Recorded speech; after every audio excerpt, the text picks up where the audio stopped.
ಆದಿ ಅತ್ಯುನ್ನತನಾದ ನನ್ನ ದೇವರನ್ನಾರಾಧಿಸುವೆ.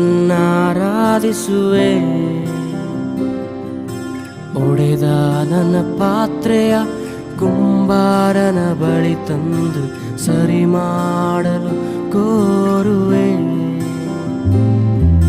ನನ್ನ ಚಿಕ್ಕ ಹೃದಯಾದಿ ಅತ್ಯುನ್ನತನಾದ ನನ್ನ ದೇವರನ್ನಾರಾಧಿಸುವೆ.